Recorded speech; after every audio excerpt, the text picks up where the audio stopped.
evaluation model to modular tech. This is the best one I've seen so far. I did redesign some of our stuff. But we don't have done it.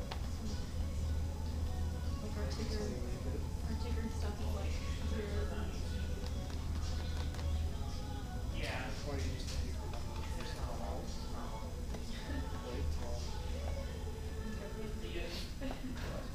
All right, well, I'm just going to get started. I don't have a very big crowd. I know it's the middle of summer, so I'm going to get a lot of people. But this presentation isn't too long, so hopefully we can get through it pretty fast and then have some time to just kind of like talk amongst each other and discuss a little bit. My name is Josh Hannon. I'm a co-founder and COO of Modular, and we're a company who is working on building like custody and management applications for banks and enterprise, and we've been around for about a year, and have been involved with this meetup for a while. So I wanted to give just a little presentation today about preparing smart contracts for production environment, just because it's something that we've had a lot of experience with doing audits for other companies and for getting our own contracts audited and deploying them ourselves. So we'll get started. All right, so you think you can deploy. If normally I would like try to make a joke or reference related to like the TV show, so you think you can dance, but like that's for like funny people to do, but I'm not very funny, so I'm just gonna like skip this. But like I said, we've learned a lot from our experience that that like you have to be like extra careful before actually deploying your contracts to the Ethereum main network, the main public Ethereum network, because it's a big deal. There's a lot of aspects of it that cause you to like kind of take pause and think about what you're actually going to be doing before you actually deploy these. So the first example is that deploying production level contracts with a lot of users can contribute to network congestion, which has been an example with many different applications in the past, like CryptoKitties and like many token airdrops and token sales, which slows down transactions. It causes extremely high transaction fees, and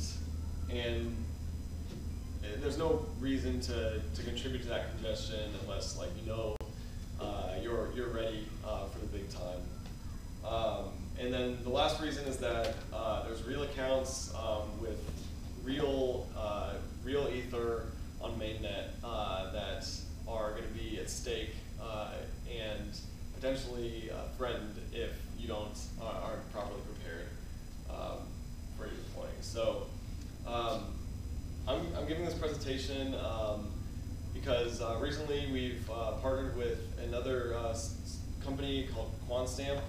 They're like a blockchain security company. They started out doing audits, but they're working on technology that automates like security checks and audits with like on smart contracts and distributed applications. And we've been working with them to kind of define guidelines for security best practices in blockchain, educating about how to go about getting your contracts audited, and just kind of providing guidance to any teams who are just looking for help preparing their applications for production.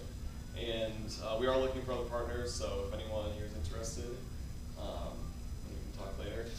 So first I'm just going to go through just kind of initial steps that hopefully are fairly obvious just from a traditional software development standpoint when preparing for a production environment. So first of all, you should be hopefully using libraries in your code. Just as in other programming languages, there's a lot of libraries out there that already solved many problems that people try to solve in their smart contracts, and there are a lot in Ethereum also. The biggest example is Open Zeppelin. They have a whole bunch of libraries that are well tested, well audited that you can use. We have a set of libraries called modular libraries that you can also use for a variety of different applications. And it's all just good to use code that you already know works and has already been tested in production environments.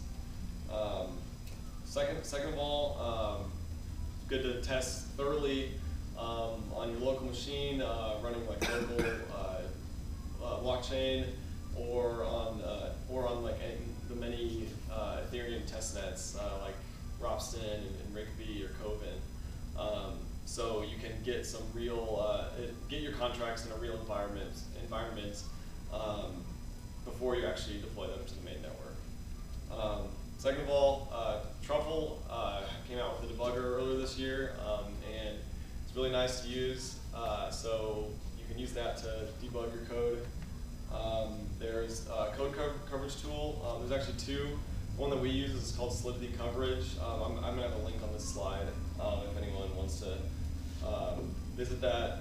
It's a great tool you can just run along with Truffle to run the code coverage on your test to make sure they're covering all your test cases. And then there are tools that have been built by various companies that you can run on your smart contracts that kind of give you a simple like analysis of your code, checking for common mistakes that have caused vulnerabilities in smart contracts. And here's a few of the things I was just talking about. There's Solidity Coverage, which is the code coverage tool that I just mentioned. Mithril is a security analysis tool from Consensus that, like I said, checks for common vulnerabilities. And recently, Consensus also put out this great developer tools list, which basically lists every single developer tool for Ethereum, like in the ecosystem, that is well known and commonly used. So I definitely have that bookmarked. It's a great resource if you ever need to find anything for help. So planning for production. So first, the first thing you should be doing, once you kind of have your smart contracts built and tested and you're feeling pretty good about them, is making a timeline. You need to kind of know when you'd like your contracts to be deployed and when you'd like your application to be ready for prime time. So this is the timeline that we like to use for our contracts.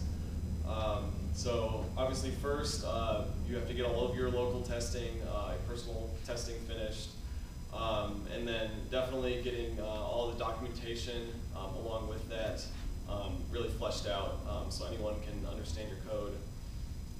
Then by that time, you'll have everything ready for an actual audit, which is something that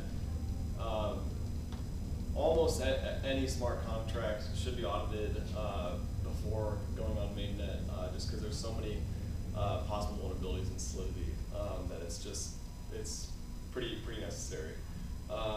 Then obviously the audit finishes, and then you have some time to implement some of the fixes that the audit recommends, and then test them and check up with the auditing team before you actually deploy your smart contracts.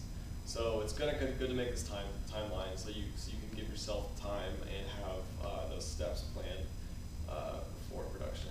So the first thing that I want to talk about is documentation, and it's something that's important for all software development, but for smart contracts it's especially important because the code is available publicly, and if you want your users and anyone who could possibly interact with your code to understand how to interact with it correctly, it's important that you have really well done documentation, and that starts with making a fleshed out plain English specification, whether that's like a white paper or just like a README.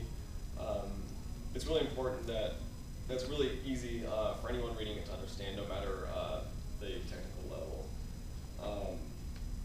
Then it's also important to mention every single relevant file in the project.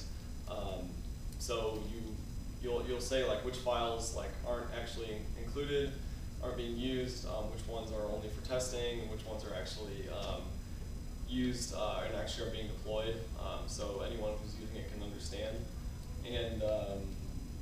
And then describing each function as if it were a black box, just inputs, outputs, and expected behavior from the function, so everyone can know how it's supposed to behave.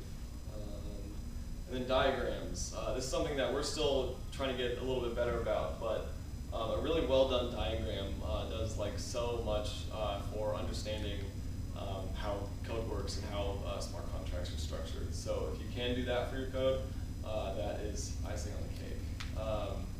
And then another thing that a lot of people forget to do is to document like the decisions that you made while designing your smart contracts, and kind of let anyone who's reading, especially for the auditors, to kind of know how you came to certain decisions with the smart contracts design, so they can kind of get into your head and really understand why you chose to do things in different ways. Yeah? Question about the diagrams. Is there a specific set of diagrams that you would recommend? Like, I imagine a sequence diagram might be helpful, but maybe not a class diagram. Right? Like, are there specific kinds of diagrams you think are valuable? I don't know. I mean, I guess it's kind of hard to say like, yeah, I don't know if I'd say like a specific set of diagrams. I don't know. Do you have software that you like to use for diagrams? So I don't actually. Chris is the one that's usually made the diagrams. So I don't really have a recommendation for that. But yeah, I could ask him and get back to you guys on that sometime. Okay. Yeah, but like I said, we're still trying to get better about that too. But I know that like I think it's like Gnosis. They had some really good diagrams for their smart contracts and some of their projects. So that's like a really good example. So I'd recommend checking them out. And then I have a few others listed that I liked that I can mention after this also. But yeah, diagrams are I think are important, especially for people who are a little bit less technical. And yeah, it's nice to look at. All right, so next, it's important that you cover all the ways that you think any of your users or applications will interact with your smart contracts. So this first starts with identifying all the different users and stakeholders in your contract, and that includes applications that might be autonomously interacting with your contract. So just detailing out like what kind of users are you expecting? Is this like a public thing? Like is it like a token sale? Is it just going to be a bunch of random people interacting with it, just sending ether to it? Or is it like I don't know, like some type of like game where it's like a small group of people for each smart contract who has actual like money invested into the behavior and success of the smart contract. If you can detail those out, it can kind of help you understand where any vulnerabilities or even just unintended behavior might emerge, especially if there's a lot of people interacting with it who never even got a chance to look at any of the code or any of the documentation, which is extremely common. How trustless is it? So there's kind of like a spectrum from like totally trustlessness, or totally trustless to complete like centralization and relying on a third party, with a smart contract, you're already on the Ethereum blockchain, so we've already removed some trust from the equation. But in almost all applications, there's going to be some trust involved. So if you can identify, like if there's like a front end, like who manages where that front end is stored, what third party you have to trust to ensure that that like smart contract is being interacted with correctly. And yeah, how will they be interacting with it? I kind of already mentioned that, but there's different ways. It could be through like a web app. It could be through a mobile application. Some people could be interacting with it directly through the command line. And if you can identify all the different ways that people can interact with it, you can anticipate some of these vulnerabilities a lot better. And then next is documenting the entire process that you or anyone else using your contracts would go through to deploy these smart contracts.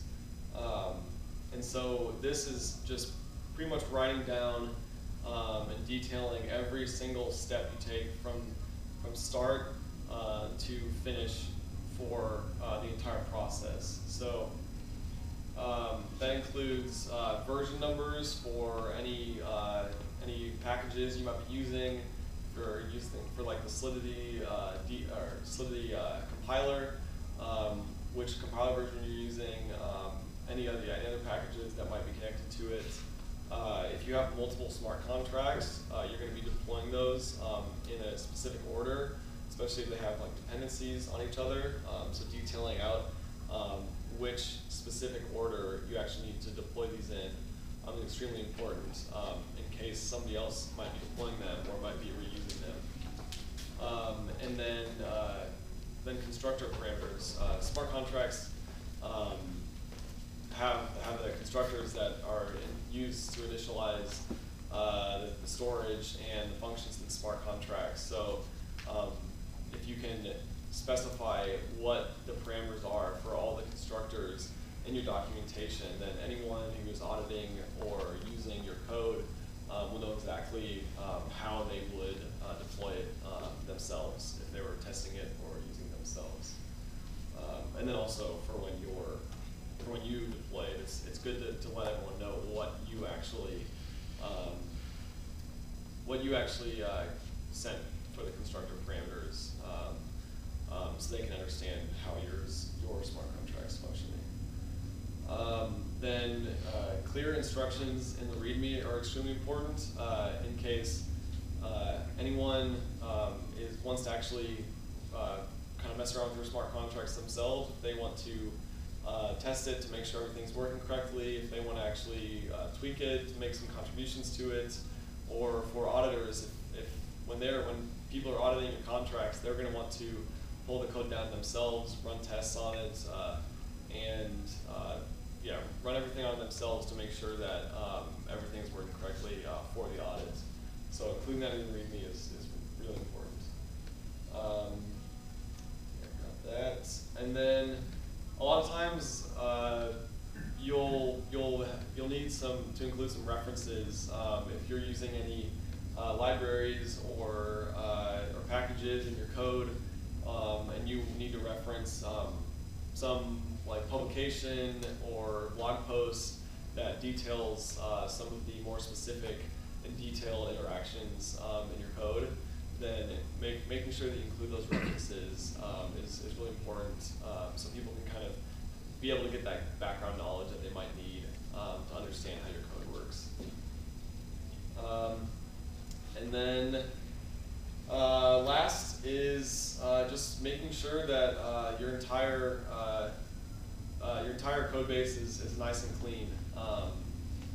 This is especially helpful for auditors and like I said, we've done a lot of audits and we've gotten our code audited, and I can just every time from our end auditing and from getting our code audited, there's always something that like confuses whoever's doing the auditing, and a lot of times that's just like there's just like some unnecessary things that we included in the code or in like the repo that would be good to just kind of get rid of, or at least make clear that it's not important. So making sure that if there are any files you don't use anymore, to delete those from the repository. Any functions in your contract that are unnecessary or commented out, to get rid of those. There's no confusion about what needs to be included. Then you'll have a lot of files that are used for testing and files that are used for production. And you can indicate that clearly in the documentation, which category those fall in. Then anyone who's auditing or looking through your code can understand immediately and be able to move through it quickly without any confusion. And then last but not least, you'll want to completely freeze the code base when you're preparing for audit in production, and especially for audits, because if you submit your code to an audit, you need to submit them a specific commit in your repository that the auditors will be checking, and if anything changes, then they'll get confused about which code they're actually supposed to be auditing, and then their audits might not be valid anymore because there's been changes, and they have to go back and re-audit it. So it's important that you give them a specific commit to actually start from.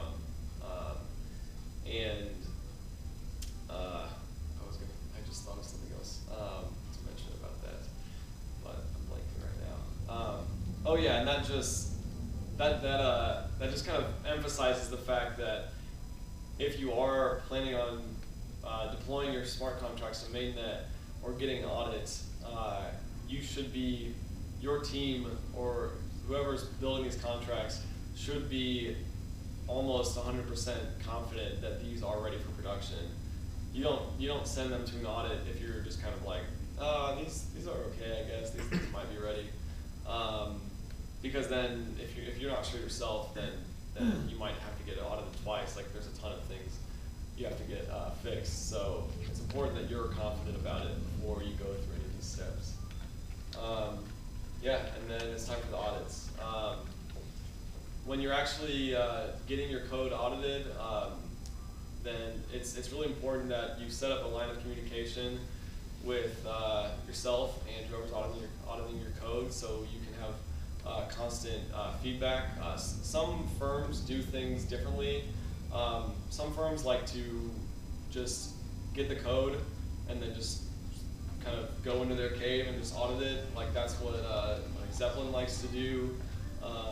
But other teams kind of have different preferences. We've worked with like QuantStamp. They kind of like periodic checkups, and then like Consensus, when they do audits, they like to do constant communication. And we're more along the lines of the constant communication, because it just kind of helps us get in their heads and understand why they made certain decisions. So just being able to have that option is really, really important when you're getting your contracts audited. Then usually what's going to happen after an audit is they'll send you a report, and that details all the vulnerabilities and how you can fix them. So you'll go through all your contracts, make the recommended fixes, and then test them all. And then most teams, you'll get back to them, show them your fixes, and they'll review them to make sure they implemented everything correctly, and look to see if any other functionality or vulnerabilities might have been introduced with those changes. But usually that's not a problem because they think through that when they're recommending fixes. But yeah, I think that's the end. It's definitely a process to get smart contracts and distributed applications ready for production, but it's something that is really important since we're working on a public blockchain where most actions are immutable. So making sure that you follow all of these guidelines and rules is really important because, like I said, there's real money at risk. There's real people at risk. So yeah. But yeah, that's all I have for the presentation. If you're interested in the smart contract security alliance that I was talking about, come talk to me. We just got it started, so we'd love to get like some feedback on some of our resources, and we're going to be adding a lot more in the future. But yeah, that's all I have. Thanks, guys. Any questions? Yeah. Two quick questions. Well, so, and they're unrelated. I know the answer is it depends, but ballpark, how much does it cost to get an audit done? Oh, it varies a lot. I know if you're going for like the most in-demand firms, like Zeppelin, and it also depends on the complexity of the code. But like, for example, we made smart contracts for the interactive initial point offering protocol, which is something that Vitalik designed last year, and that was a pretty complicated algorithm to manage this protocol on chain, and it probably in the contracts there was probably maybe like 400, 300, 400 lines of code or something. And Zeppelin quoted us for that initially at like $100,000. Yeah, which was insane, and obviously I can audit a smart contract for that much. Yeah, it was insane, and obviously they weren't going to like they were highballing us because like they're the most requested auditing firm in the business, so like they can afford to highball these because they know like some people are going to be stupid enough to accept those. But we were able to work them down for that, and we got them down to 30,000, which is still a lot. But yeah, that's definitely on the high end. I know that like we don't really do audits anymore, but like when we were auditing earlier this year and last year, we would, for relatively complex smart contracts, we would usually be charging like $5,000 to $10,000. But for like token contracts, I know that like, I mean, if you're doing like a token sale, you should be using like mostly like contracts that have already been designed, like libraries and everything. So you don't really need an audit for that anymore. But that could be like pretty cheap. But at the bare minimum, yeah, I'd say that you're probably going to be paying at least $5,000 for like an audit from like a reputable company that does audits. But it can definitely increase a lot if the complexity starts getting ratcheted up. So you just almost touched on my second question, which is, if someone's doing a token offering, what existing libraries would you point them to they should use, because that's probably the best one out there that you think is? So yeah, for tokens, I mean the most commonly used one is the Open Zeppelin token and crowd sale libraries. I know there's a ton of companies that have used that for their token sales, and they have a bunch of different types of token sales in theirs, and token contracts. So that's like objectively the best one to use. We have a library also that's been used, I think, for like 5 or 6 token sales, and they've all gone fine. But we don't have as much variety as Open Zeppelin does. But yeah, Open Zeppelin definitely, that's like their main thing. So theirs is like the most well known, most used. So yeah. Thanks. Yeah. Two-parter. So in web app security, we have, or just app security in general, system security, we have the concept of a threat assessment. And typically you evaluate misuse cases as opposed to use cases. There's frameworks like Microsoft Stride, which walks you through aspects you should consider, like spoofing, tampering, repudiation, etc. On the vulnerability side, in terms of business logic, OWASP publishes a list of the top 10 that change over time. Injection, vulnerabilities, cross-site scripting, cross-site request forgery, XML entity, all these. Are there equivalents in those two domains in the cryptocurrency contract, smart contract assessment frameworks? So you're saying, are there equivalents of like publications that talk about various like vulnerabilities and?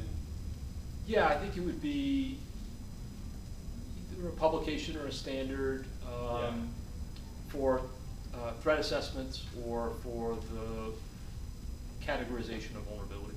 Yeah. So there's nothing like super formal yet. That's something that we're starting to work on with QuantStamp to define more formally. But there are a few more informal. The best resource that I would recommend right now is Consensus. They have a wiki page that details all of the known smart contract vulnerabilities. That is definitely the best resource out there right now if you want to learn about all the different possible vulnerabilities. We're pretty well connected with the Consensus Diligence, which is their kind of security arm of Consensus, and we're getting them involved in this security alliance also to hopefully kind of coordinate defining these standards so that it's not such a toss-up and there's not as much uncertainty for teams building these applications as it usually is. And they're trying to build Mithril against that wiki's view of the world in terms of categorization of vulnerability types. Or Wait, sorry. Can you repeat that? Mithril, the static security analysis scanner. Sorry. What about it? Are they trying to build Mithril to look for vulnerabilities in the wiki page? Yeah, Mithril, it was designed by Consensus with those vulnerabilities in mind. Some of them are easier to identify than others, but yeah, it was built by the security diligence team at Consensus for finding those vulnerabilities specifically. So yeah. Any more questions? So, in your experience, what is the best way to negotiate down from the cost of an audit? I would say to have talked to other firms who have given you lower offers is the best way, because then if Zeppelin quoted us at 100,000, and we had a quote from QuantStamp for 20,000, and so yeah, if you have that, then like they're usually going to drop down. That's the biggest thing, but I mean, you're not always going to have that. But besides that is like just knowing what it's worth to you, and knowing that if you can't pay that you have other options. And I mean, a big thing is if you like just have colleagues, like friends and colleagues who are really good at this and like are willing to like offer you a favor or even like a steep discount or something to kind of do like an audit or like even an informal audit. Just knowing that you have like some other options is a good negotiating tactic for that. But I know that the prices of audits is going down since a lot of the tools are getting a lot more sophisticated for this, and there's a lot more firms out there right now that are doing audits, so there's not as much demand as there used to be. So that's driving the price down. So yeah, just kind of educating yourself on all the different options out there, making sure you have plenty of secondary options if somebody gives you too high of an offer. It's a good way to negotiate that. Any more questions? No. Cool. All right. Well, yeah. Thanks everyone for coming. I'd love to talk more after this. So everyone, stick around and we can get to know each other a little bit. Thank you. Thank you. Sorry, You missed the entire presentation. I'm really bad. Oh, that's fine. So have you guys been to a meetup before? Yeah, we have, but not this meeting. Oh, not the Ethereum meetup? Was another developer meetup? So we went to one Bitcoin Maximalism, which was Austin Crypto or Austin? Austin Bitcoin? Yeah. That's like the big one. Yeah, on it Tuesdays, was- right? Yeah. yes, Interesting, with some characters, but the actual presenter was really good. Nice. He was giving a talk on maximalism, which surprisingly, On Bitcoin maximalism? yeah, Is he a Bitcoin maximalist? he's a developer, so he had No a bit rules, of just bias. right. Okay. But it was I don't like a full follow his logic completely, but it was a pretty good argument, I would say, compared to some of the other arguments I've seen. Okay, so he was arguing for Bitcoin maximalism. Yeah, so have you heard of Michael Flaxman? No, I haven't. Is that the guy? Okay. Yeah. I haven't heard of him. No, I'm more of a blockchain maximalist. Like, No, yeah, I think there's I- going to be many different blockchains, and I don't think there's any one that's going to take over any of it. we've been working on a sidechaining protocol for Nice. proof of stake chains, which Oh, okay, cool. so You have to like we that. fully agree, but it was so interesting presentation. Good to hear the other side. Yeah, that was pretty cool. How long have you guys been working on that? So two of us have been working at Topple, which is our company, since January. Okay. And we've been in Austin for Well, about a month. because we haven't launched Yeah, it, a month so. and a half. Okay. So we're all part of Not the too bad. startup. 2 months actually. Nice. Are you working in a cattle factory? Yeah. Yes, me too. What do you?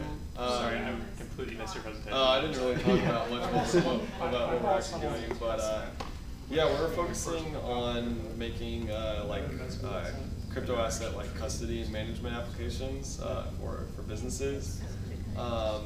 So we kind of have like 2 projects. What we have been working on the longest is like basically like an application that enterprises can use to securely manage like a network of wallets for like different business units and employees within the business, with like multi-sig contracts and but we've kind of put that on hold right now because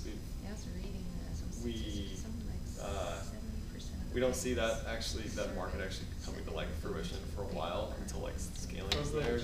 So what we're working on primarily right now is we're working on technology for banks to be able to offer crypto to their users. So like on your like Chase online banking, you can see like checking account, savings account, like crypto account. We're not offering it to Chase because they have their own stuff already. Yeah. But, we're offering it to like mid-sized, like mid-level banks who are interested in crypto but don't have their own teams to do it for them. So we're just building out all the like the back-end technology for them to be able to easily integrate into the product. So what does that look like beyond just like Ethereum node and like the basic Web3? Like what do you guys? So we're working on building like the key management, how the banks like store and like manage their users' private keys and oh, you are nice. Yeah, it's funny, like it's so common in the crypto space for like people to like start building an application and then to realize that like oh shit, like So tomorrow is like how are users going to interact with our application? Like they need a wallet. Like this the same thing happened to us. Like we weren't at the beginning we weren't in like the wallet like space, but we were like, oh shit, like it doesn't exist yet. So Yeah. we should build it. Yeah. We just spent like the better part of a week writing out a big spec for our wallet of all the functionality and Oh, we're Yeah. still. frames, all of that.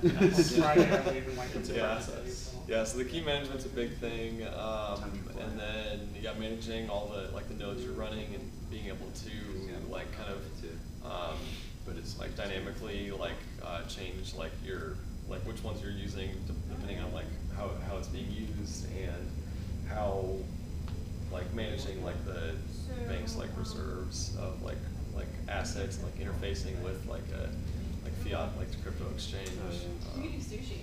Is a big part. So. Oh, actually, how does fractional reserve work with crypto? So I know there's reserve requirements. Do they just exclude crypto from that, or how does that? So we're actually